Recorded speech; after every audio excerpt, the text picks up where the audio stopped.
श्रीहरी श्रीहरी श्रीहरी.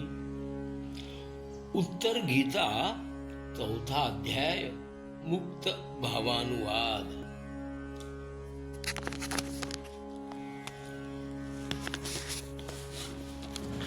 सिद्ध ब्राह्मण म्हणाले, काश्यप, जो मनुष्य स्थूल सूक्ष्म आणि कारण शरीरामधून क्रमशः पूर्वचा अभिमान त्यागून काहीही चिंतन नाहीच करीत आणि मौन भावानेच सर्वांचे एकमात्र अधिष्ठान असलेल्या परब्रह्म परमात्मा मध्येच लीन राहतो, तो या संसार बंधनापासून मुक्त होऊन जातो.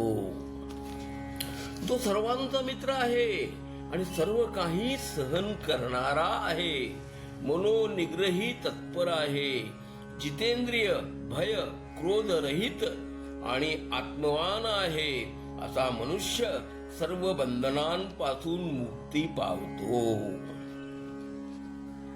जो नियमपरायण आणि पवित्र राहून सर्व प्राण्यांशी स्वतःसारखेच वर्तन करतो, ज्याचे मनी सन्मान प्राप्तीची इच्छाही नाहीच आणि जो अभिमानापासून दूरच की राहतो, तो मुक्त होऊन जातो. तो तर सर्वथा मुक्तच आहे. तो मनुष्य जीवन मरण सुख दुःख लाभ हानी आणि प्रिय अप्रिय आदी द्वंद्वांना समभावानेच पाहतो, तो मुक्त होऊन जातो. तो कोणासही आपला मित्र बंधू किंवा संतान नाहीच मानित.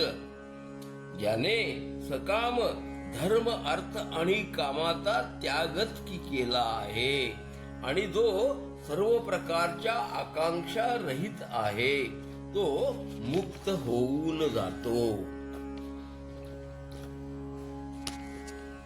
ज्याची ना धर्माप्रती आसक्ती आहे ना अधर्मामध्ये, ज्याने पूर्वसंचित कर्मांचा त्याग केलेला आहे, वासनांचा क्षय झाल्या कारणे ज्याचे चित्त शांत झाले आहे आणि जो सर्व प्रकारच्या द्वंद्वापासूनही अलिप्तच आहे, तो मुक्त होऊन जातो. जो कोणत्याही कर्माचा कर्ता नाही बनत, ज्याचे मनी कोणतीही कामना नाही, जो या जगतात अश्वत्थासम अनित्य अनंत काळापर्यंत न टिकणारा समजतो आणि जो सदैव याला जन्म मृत्यू आणि जरायुक्त जाणतो, ज्याची बुद्धी वैराग्यामध्येच लागलेली आहे आणि जो निरंतरपणे आपल्या दोषांचे अवलोकन करतो, तो शीघ्रच आपल्या बंधनाचा नाश करून टाकतो. तो आत्म्यास गंध रस स्पर्श शब्द परिग्रह रूपरहित आणि अज्ञेय मानतो, तो मुक्त होऊन जातो. ज्याच्या दृष्टीने आत्मा पंचमहाभौतिक गुणांनी हीन निराकार कारण रहित आणि निर्गुण असूनही माया संबंधी गुणांचा भोगता आहे, तो मुक्त होऊन जातो. जो बुद्धीने विचार करून शारीरिक आणि मानसिक सर्व संकल्पांचा त्याग करून टाकतो, तो विना इंधनाच्या आगीसारखा हळूहळू शांतीस प्राप्त होत असतो.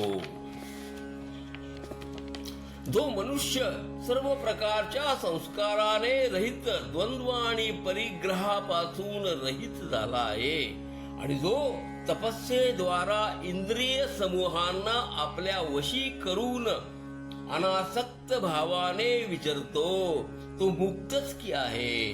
जो सर्व प्रकारच्या संस्कारापासून मुक्त होतो, तो मनुष्य शांत अचल नित्य अविनाशी आणि सनातन परब्रह्म परमात्म्यास प्राप्त करून घेतो.